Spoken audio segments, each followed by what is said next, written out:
This is Gary Butterfield. This is Cole Ross. And this is Monster My Podcast. And this is the Dzoo-Noo-Qua. There's a monster in my podcast. The Zoo New Adventures of Zoo Old Quistine. It's got a certain, how do you say, Dzoo-Noo-Qua. What a brutal own you could do for no one. Like no one would get that. It's like, I don't know why in my mind's eye you were at like a high school reunion, busting that out on like a bully or something like that. Like, you do have a certain Dzoo-Noo-Qua. What? Oh, from the second edition Shadowrun sourcebook. Trolls who have the HMHVV virus. Yeah, which, okay, first off, dick move for like dunking on somebody who probably got this terrible disease. That's true too. Because this is vampire trolls. Yeah, which turned them into like real detailed rock monsters. Yeah, so maybe it's because one of my main experiences with Shadowrun is the 360 game. But are trolls in general already kind of rocky? Do they already have like rocky outgrowths, or no? Not really. They're like orcs, like big orcs. Yeah, okay. So they have like scabby skin or like blistered, calloused skin, but not rocks. Yeah, because like in that game, like the more they got shot, the more their skin hardened or whatever. Yeah. So I could see this. Do not take the 360 game as information about Shadowrun as canon. Okay. In my presence, please. Sorry, I did not mean to insult you. But okay. But yeah, so they get this, and then they start growing like these plaques. Like all over them until their skin basically like calcifies, and they become, it's basically like rabid, like they lose their functions, and that again starts this whole sentience kind of debate. Yeah, which also seems, and this is a little bit more shade to it, because the sentience is, even in the main guide, is canonically disputed.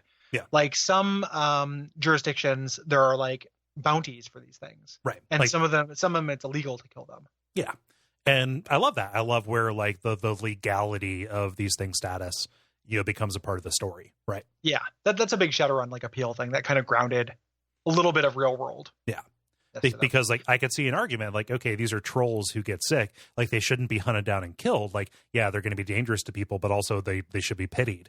Like we need to contain them and control them and stop the outbreak. Like that is totally a position I could see. Yeah, you get that little bit of that, like that popular zombie side story. Yes, thing that can happen where it's like, we're just going to give up on the cure. Don't open dead inside, or like don't dead open inside. Exactly. Yeah. Exactly. So these big set, and the drawing I like gives it a lot of humanity as well. Yeah. He's kind of grumpy looking, but his posture is very like kind of sad. Yeah, a little bit of an Elephant Man kind of vibe to this. And then they show the size comparison, and he's twice as tall as a human. Yep. Which is pretty great. Like they're like giants. Yeah. These giant like rock giants. Very cool. Mm-hmm. And I love the Shadow Talk because it introduces to me one of my like favorite villains of Shadowrun. Like it's pretty generic, but the Humanist Pula Club, which is the KKK essentially. Yep. The human supremacist organization, and like the apologia that happens around this, which is very 2018. Yeah. Like this is for something that was like in 1992 or whatever. This feels very like I could see this on Twitter. Yeah. Because like they're talking about, like, somebody comes in and says like, hey guys, like, so the article mentions this bounty hunter faction in Seattle. They talk about how these things are hunted for sport. It says like, yeah, it's actually, funded by a lobby group of the Humanist Pula Club, which again is the human KKK. And then Ernst comes in and says like, well, they actually do a bunch of charity work and fund a bunch of hospitals and stuff. It's like, and he's doing fucking no-steppy rhetorical stuff. Is the source of their funding to increase their credibility? I think not. Like perhaps you should just judge them by their deeds, not by their opinions. Like it is straight up Twitter 2018 on this shit. Really incredible. And someone just like, and I love how dark this gets though. Then it turns back into a role-playing game because he says like, they fund a lot of institutions like orphanages and hospital ICU units. And like this guy's like, the orphanages and intensive care units get a lot of business. Like when you and your friends go on this rampage, like you're funding these things, but you're also like filling them up. And then we all know what kind of books your library stacks. Mm-hmm. Like I love that. Like it's very insidious. Yeah. Super cool. And also a little too real. Super real. Like the idea of bounty hunters doing this for sport, like you can imagine something like that happening, right? Mm-hmm. Like if something happens, if there was a disease that turned people into monsters, like Ted Nugent would find a way to make the black people version of those more monstrous and hunt them. Yes. You know, like it's just it's very real. Yeah. You know, and luckily this, you know, Baker comes in, who's a solid bro, who's a troll, and he's just like, you know, gives a little shade to it, where he's like, you know, these things give us a really bad name, and also they're really dangerous. Yeah. So like, you know, it might be good to hunt them. Also, you're a dick. Yeah. Like exactly. And someone says like, hey, I got jumped by one of these. I tried to talk to it. I couldn't. You know, I tried to listen to it. I tried to reason with it. It wouldn't listen. You know, and I ended up killing it. But I hate that, you know, I killed it, and maybe it was intelligent. Like maybe this would be the same thing as killing Baker. Yeah. There's like, there's a lot. This is very dense. Yeah. With flavor. And it's one of the big things about the setting that's so appealing. Like these 5 paragraphs, there's a lot of real good shit. Yeah. And then, like there's an awful lot of like just kind of like ethical tangle to that. Yeah. No. Yeah. Love it. Very and every one of the metahumans gets one of these, essentially. Like if they get this virus, they turn into a different kind of monster, and this discussion is like a big part of it. And it's one of the big Shadowrun things I haven't seen tackled by the games.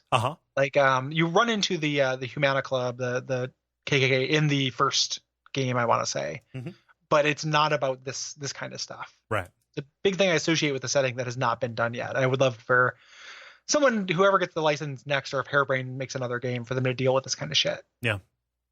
No, it's cool. I had no idea. I had to look it up. I mean, I got the sense of what it was from context, but yeah, again, shockingly modern. But then again, that is the what is it? The supremacy of the current. Like, no, this is just what we're going through now has always been.